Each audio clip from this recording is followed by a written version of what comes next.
Oh, yeah, I can do that. Watch this. I know. Oh, yeah, I can do that. I know. Oh, yeah, I can do that. I know. Oh, yeah, I can do that. Watch this. Can everybody float around for us? That was really cool, Chris.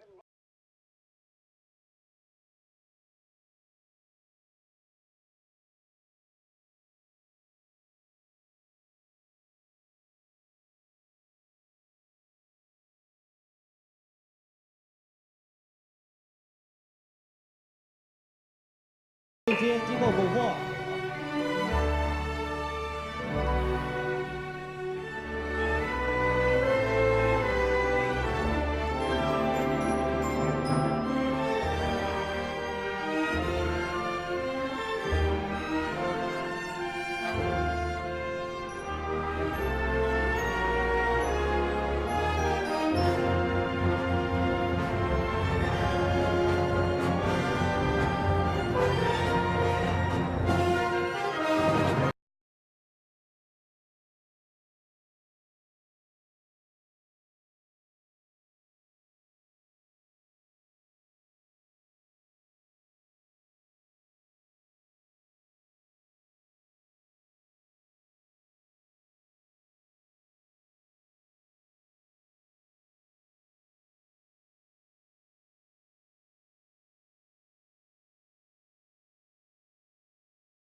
Swallow our toothpaste. Swallow our toothpaste. We just get rid of the toothpaste in a small cloth like this. In this scene, Chris Hadfield bends down in order to adjust something, and you can see on the back of his shirt a couple of upticks on either side where you would expect wires to come in on either side of that harness in order to support it. Of course, they've computer graphicked out the supporting wires. You can't actually see them.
My research of the last year has led me to the conclusion that not even low Earth orbit is possible, that the International Space Station is a hoax, and all manned space travel is fake.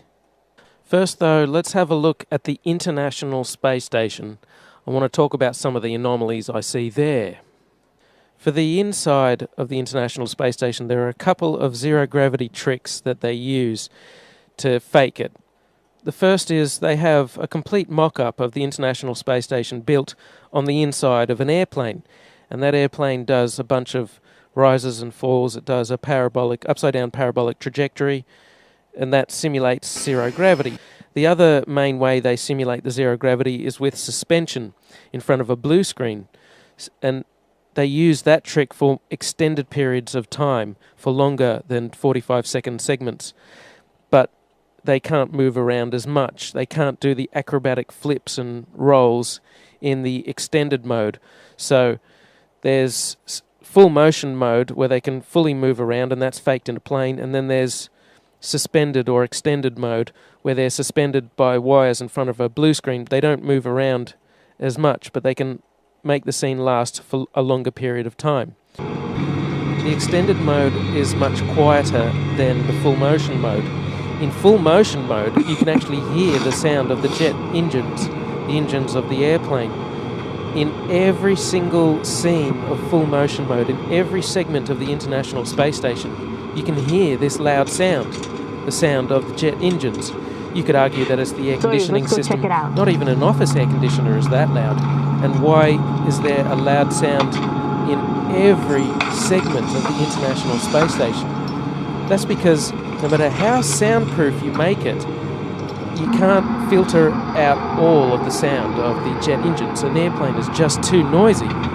If you have a look at this scene here, you can see that when the microphone's in the middle, pointing towards the guy in the middle, you can't hear the sound of jet engines as much, but when the microphone goes to the guy on the side, you can hear the sound of jet engines a bit more. So you can't truly soundproof the inside of the airplane where they fake full motion mode.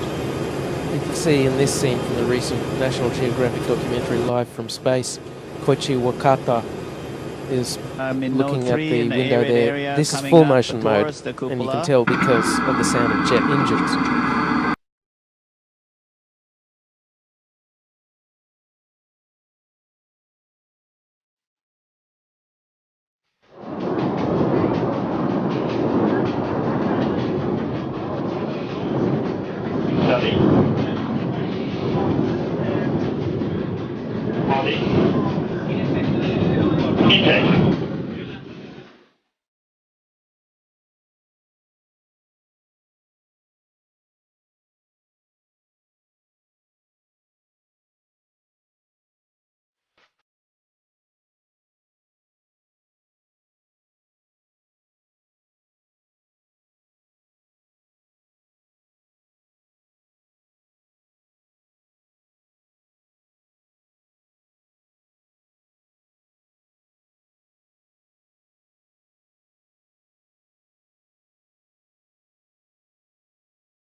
Now have a look at their feet. There's stabilization bars, blue stabilization bars.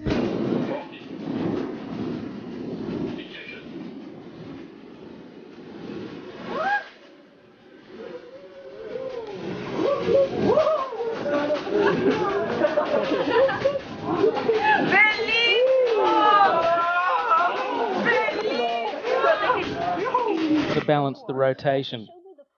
As he moves away from there, he moves forward. And once again, he hangs on to the bar on the side with his left hand to stabilize himself.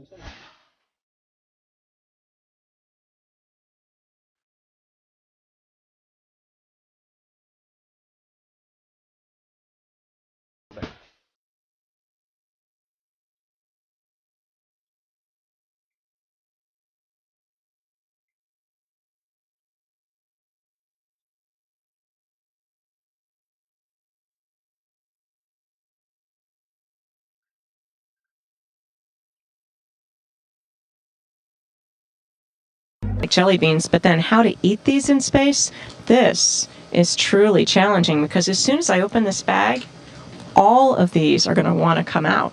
And so I'm going to have just a couple come out.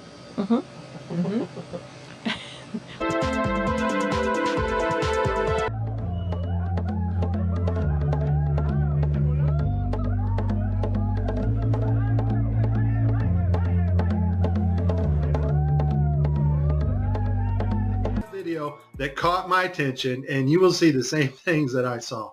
Let's watch. We have to introduce the concept of free fall. So let's use this model of the Earth. And let's enlist the help of a friend, Paxi. You might know her.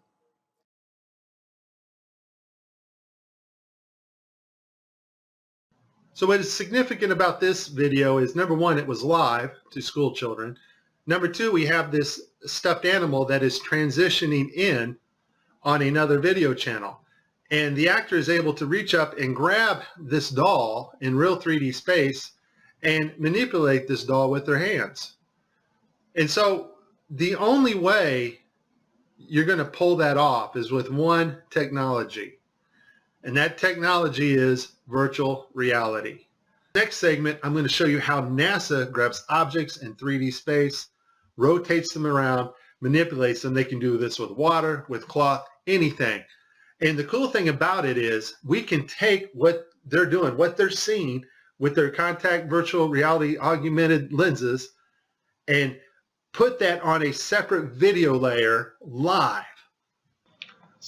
So in this clip, they're talking live feed, and what you know, we have a astronaut go by us in the background, obviously trying to give it a more realistic, spacey, station busy effect.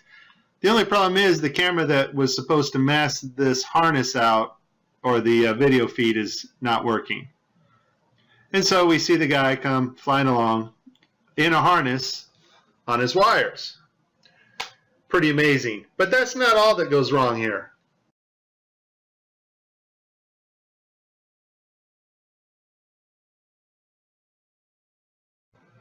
Okay, so you see to the right, this guy's flipping this hat. This hat's actually on another video channel in 3D space. It's virtual reality. They're wearing augmented contact lenses so that they can interact with these 3D objects. Now, in this scene, the guy on the left in the green shirt, he thinks he sees an object in 3D space that's being broadcast to him. So he grabs it and he puts it off to the side. He's looking straight ahead because he's looking at an object rotating in front of him, but the video channel is down that is supposed to show the viewers what we're supposed to see, and so we don't actually get to see the object that he is seeing. And I would just sum this up as a very terrible, bad, horrible day for NASA doing live feeds. Specifically, how HoloLens can turn every room of your house into a personalized video game level. But today, we want to take mixed reality one step further. So we've got something new to show you. Holograms you can hold.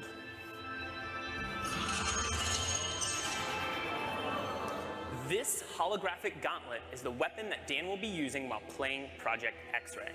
You'll notice that as he moves his arm, the hologram moves as well. This is a wearable hologram. And when you combine technology like this with the environment understanding of HoloLens, you can do some pretty spectacular things.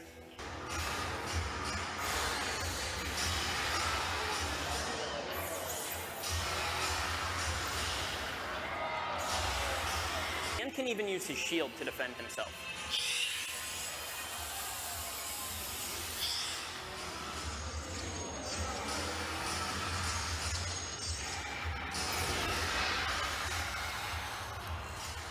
Nicely done. Looks like that's all of them.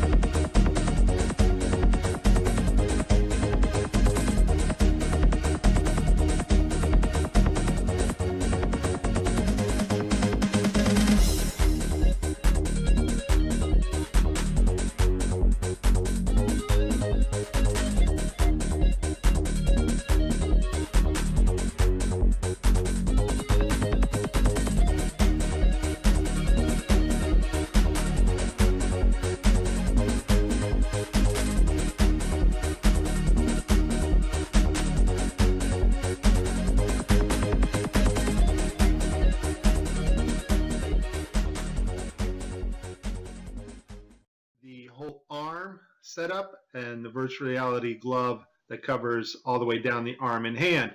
This allows the software to broadcast what we see video-wise as his arm in a shirt sleeve.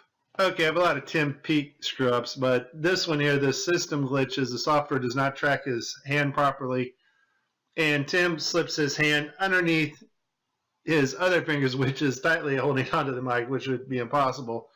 I don't think this is Tim's fault. Normally, Tim always moves his other fingers up while he slides his hand under.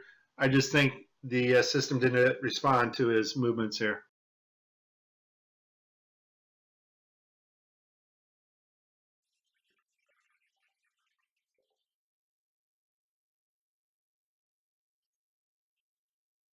Yeah, people come out and they've run out of anecdotes, you know, and they just start making stuff up. Yeah. Like that Neil Armstrong guy. Have you seen him on the talk shows?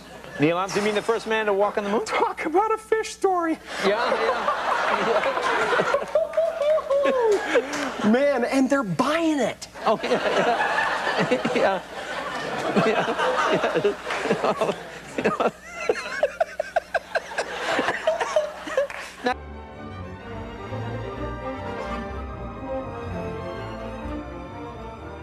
Do you hear me?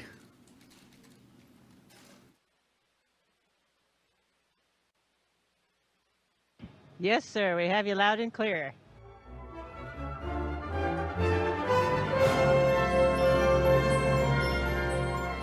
Who's ready to go to Mars up there?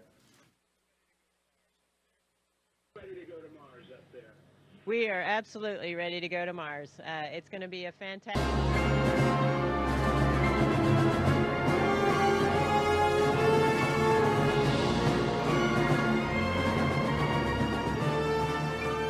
Amazing. What an amazing cheat.